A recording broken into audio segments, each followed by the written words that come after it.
Hey, what's going on, gang? D here, your friendly neighborhood tattoo VO.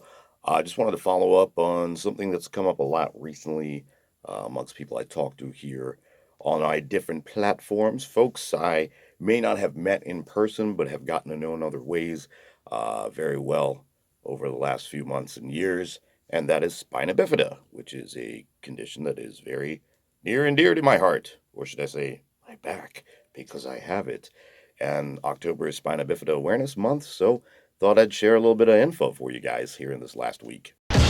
It's time to Ink Positive. Tips and insight from the Tattoo VO. So, back in 1979, when my mom had me, I was diagnosed with spina bifida. I had to have surgery almost immediately to try and fix the problem. For those who don't know, spina bifida essentially is your backbone never forms completely, which also causes your spinal cord and nerves to be exposed. And oftentimes those nerves don't develop properly, which would be the case for me. Mine's in my between my L3, L4, and L5 vertebrae, which is where I had my opening. And so back in 1979 in Sri Lanka, when the doctors patched me up, and here in the States, years later, seeking treatment because my mom moved us to the States for a number of reasons, but one of them being so I could get, some of the best medical care available at the time. And doctors here were even amazed at how great the doctors in a third world country did of patching me up. So it can vary from person to person on how severe the condition is.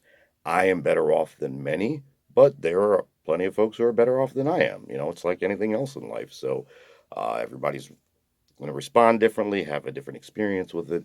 And it's something that's come up quite frequently talking to folks. And so I thought, hey, it's Spina Bifida Awareness Month. Why not share a little personal story about it and maybe talk to some folks who may not be even aware that Spina Bifida even existed till this very moment. So here I am. Um, of course, in the last few days, I've talked to a lot of you guys who reached out with some amazing stories of your own, with people you may know that are also folks who were born with spina bifida. And everybody's story is different, and that's the beauty of life. And it's a lot to do with the mindset and your upbringing, and of course, the medical stuff that may or may not have been available to you growing up. This is actually a much more common condition than many people realize. Uh, Usually it's about 1 in 1,000 newborns have it. So it's basically a birth defect that develops in utero, and that's how you end up this way. Of course, now we know more about the science behind what can prevent it, but it's still fairly rampant. I mean, when you figure 1 in 1,000, those are pretty high odds, which means there's millions of people in the world that have spina bifida and babies being born every day with spina bifida. Um, there's a lot of great causes out there, a lot of great organizations where you can help out and things like that. Uh, I just encourage people to kind of seek out what's going on in your community or maybe through your network and find things to get involved in, perhaps, or donate to. I have no particular preference. I'm not here to preach about any of that. I'm just here to kind of share some info because a lot of folks out there, unless you met me in person, you would have never known, especially like you see me in these videos. And a lot of folks ask me about, my workout routine and things like that. Like, oh, D, you seem like you're pretty fit and whatnot. I'm like, yeah, I exercise and do a lot of other stuff that, a lot of folks with spina bifida may not be able to do. However, I've seen some pretty amazing athletes who have it as well and have friends over the years who have it. And you would never know by just looking at them or the way they move. Of course, for me, much more obvious by the way I move. If you've ever seen me walk, you would know that very clearly. But, these are just things that I like to share to kind of open people's eyes and maybe just give some other people out there some hope because I used to do that a lot with kids. When I was a teenager in Children's Hospital in DC, I used to talk to the parents of kids with neurological disabilities and, of course, the kids themselves and try to show them, like, hey, it does not have to rule your life. I was blessed to have an amazing grandmother and an amazing mother who allowed me to just be me.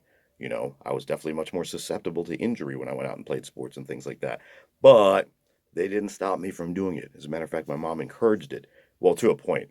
By the time I was about 12, and I think I had like broken my leg in 5 places and then tore up my knee, I think she was like, yeah, it's time to put the skateboard away and maybe take it easy on some of the other stuff.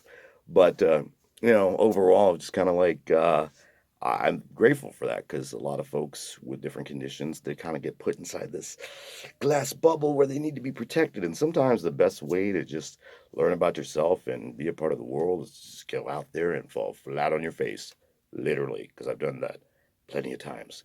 Still do. Not the most coordinated when it comes to walking or running, believe me, but pretty handy on a mic and in a studio. So, thanks for watching, guys. I just wanted to share that and just again, if you know someone who may be interested in this kind of information, feel free to share it. Anybody else has more questions for me, I'm an open book, always have been. Happy to talk about this kind of stuff. Appreciate your time. Appreciate you guys always being so supportive. This community is the best, and I'm a proud member of that. So, to all my VO peeps and all my other people all over the world, thank you. 34 surgeries and change later, and lots of broken bones and other injuries. I'm still here shining.